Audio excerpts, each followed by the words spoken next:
So I told you guys that we were going to do 2 chapters, and so the last one I uploaded to YouTube, and then I was able to kind of give you guys the YouTube link, and hopefully that works better for some of the people that were having a little bit of trouble accessing.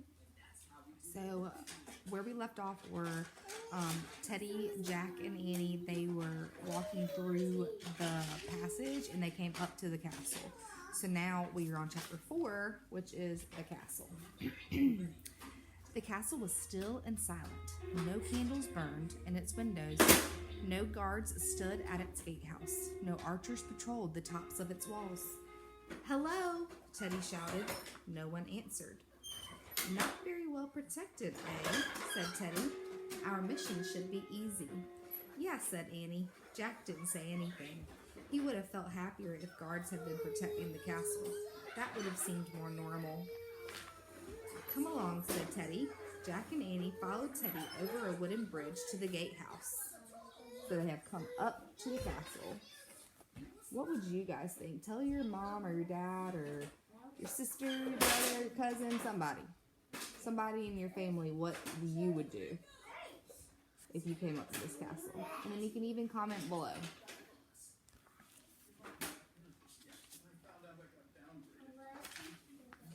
Teddy held up his lantern before the arched double doors. Cobwebs sparkled in the misty light. "Hello, may we enter?" he called. Silence.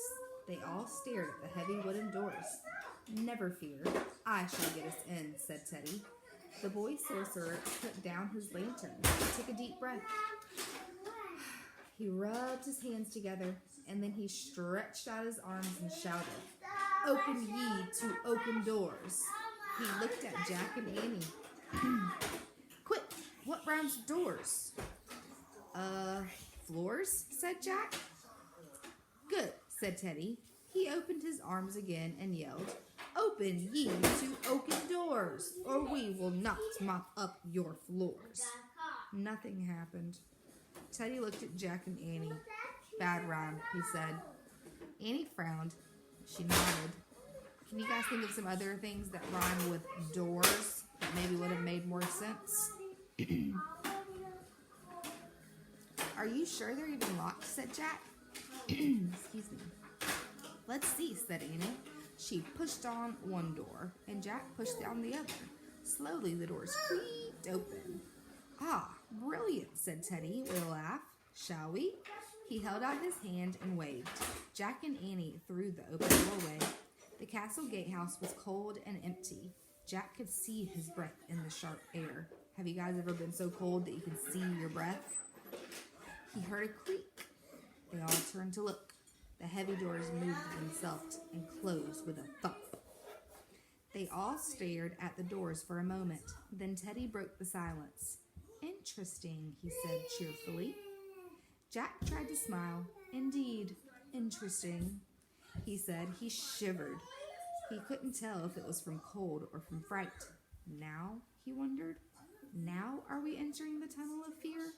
So remember, Merlin said to Jack and Annie that they would be entered into the tunnel of fear, which would be where all their fears would come to life. "Onward," said Teddy.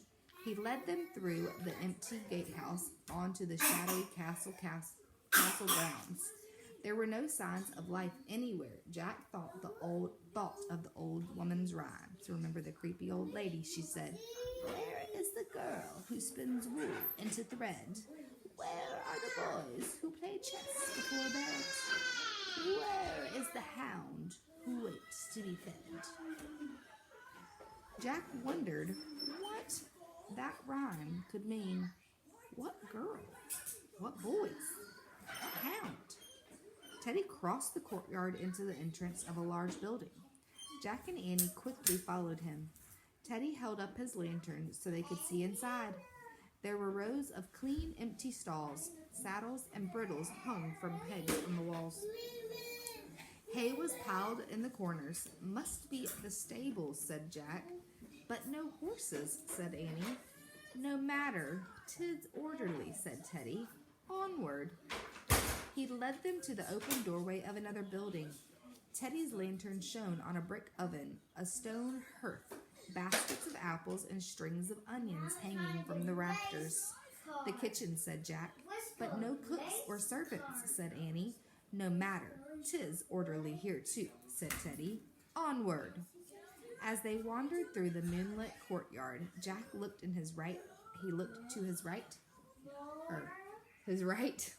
and to his left. He glanced behind them. If there are ghosts, he thought, what do they look like? Halloween ghosts in sheets? See-through people like in the movies? He stopped. Hey guys, he whispered loudly. Wait a minute. What is it? Said Annie. Jack pushed his glasses into place. Are we just going to keep wandering from building to building, he said. What's our strategy here? What's a strategy? Think about that. Remember, we've talked about strategies. We have different strategies for math, and you have strategies for science and social studies and writing. Tell somebody in your family what's a type of strategy that you use. So what's Jack talking about? You hear Charlotte right in the background. So, strategy, asked Teddy. Jack means we should make a plan, said Annie. Ah, indeed, said Teddy. Excellent idea. A plan. Yes, he grinned. How do we do that? Well, first, we ask ourselves, where exactly are we going? Said Jack. Teddy looked about. He pointed to a tower rising above the courtyard. There, he said, the keep. 'Tis where the family lives, the Duke and Duchess. Great, said Jack. Now what will we do when we get there? Climb the stairs to each floor, said Teddy, and have a look around. And if we see anything that's not orderly, we'll tidy it up, said Annie. Excellent, said Teddy. And then, asked Jack. We leave, said Teddy. Our mission done. Jack nodded. That wasn't much of a plan. Or a mission, he thought. What do you guys think? Tell somebody in your family, do you think that's much of a mission? So they're saying that they should just go and clean up and just tidy everything up and then they'll be done. So talk to somebody for just a second about what you think. Alright. But he liked the leaving part. He hoped that happened before any ghosts showed up. Okay, he said. Holding his lantern to light their way, Teddy led them to the entrance of the castle keep. He pushed open a wooden door, and they all stepped inside. Dark figures loomed against the stone walls. Ah! Jack cried. He jumped back, bumping into Annie. Annie laughed. It's only our shadows, she said. Jack felt silly. Right. Sorry, he said. He took a deep breath. Okay, let's find the stairway. Hey, said Teddy. He started walking slowly down a dark passageway. Jack and Annie followed close behind. The air was heavy and damp. Jack's heart was pounding. Have you guys ever been in a situation where maybe you're a little scared, but your heart's pounding? Maybe you're just feeling a little anxious. So now, he wondered, now are we in the tunnel of fear? A moaning sound came through the passageway, and then a loud bang. Yikes, said Annie. She and Jack grabbed each other. Teddy laughed. 'Twas only the shutters banging, he said. What about that moaning, said Jack. 'Twas only the wind blowing through the crannies, said Teddy. Jack took another deep breath, and he kept going. Soon they came to a twisting stairway. The stairs, said Annie. Good, thought Jack. Climbing the stairway was a solid part of their plan. Shall we? Said Teddy. Indeed. Upward, said Jack, trying to sound like Teddy. Teddy held up his lantern and started up the steep stone stairs. Jack and Annie followed. They climbed around and around the twisting stairway. When they came to the first landing, Teddy led them to the doorway of a room. They peeked in. They saw rows of helmets, breastplates, gauntlets, shields, spears, and swords. The armor room, said Jack. Hey, said Teddy. Everything seems in order here, said Annie. Jack nodded. He liked the order in the room. It made him feel safer. Shall we keep going? Said Teddy. Of course, said Jack. He was starting to feel a lot braver now. They returned to the stairs and began climbing. On the third floor, they peered through an arched entrance into a huge room. Teddy used the candle from his lantern to light torches on either side of the doorway. In the flickering light, Jack saw a high ceiling and walls hung with tapestries. It's the great hall, he said, where they have feasts and stuff. Let's look around, said Annie. See if anything seems out of order. As the three of them slowly walked forward, Jack kept an eye out for ghosts. Teddy held up his lantern. It shone on a long banquet table. Aha! He said. The table was littered with breadcrumbs, candle wax, and the petals of dead flowers.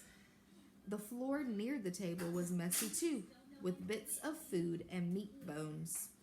Finally, we found something to put in order, said Teddy. Shall we? Jack caught sight of a straw broom in the corner. Sure, I'll sweep, he said. I'll clear the table, said Annie. I will scrape the wax, said Teddy. Jack grabbed the straw broom and began sweeping the floor around the table. He swept up apple peelings, fish bones, bits of eggshells, and old cheese. As he swept everything into a neat pile, he felt good. They were finally carrying out their mission. We're bringing order to the castle, just like Merlin told us to, he thought. Soon we can leave. Suddenly, Annie screamed. Jack dropped his broom and whirled around. Look, Annie cried, her eyes wide. She pointed toward a stone hearth at the other end of the great hall. In front of the hearth, a large white bone hovered in the air. So what does it mean to hover? What do you guys think? Talk to somebody in your family about what it means for something to hover.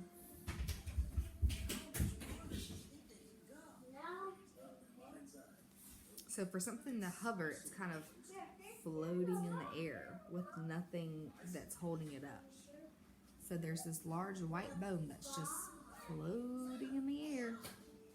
It bobbed up and down, and then it began floating straight toward them.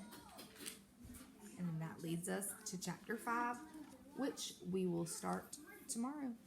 All right, my friends. And I know it may have heard a lot of noise in the background, a lot of other stuff, but you know, this whole homeschool thing we're all trying to get used to, which I know it's not the easiest, but we got to make adjustments and changes, and always easy, but we got this, and I believe in you guys. So I'm going to upload this one to YouTube, and then you'll just be able to click on the link and watch it from there, and then you're going to let me know your thoughts at the bottom. All right, guys, I'll talk to you later. Bye.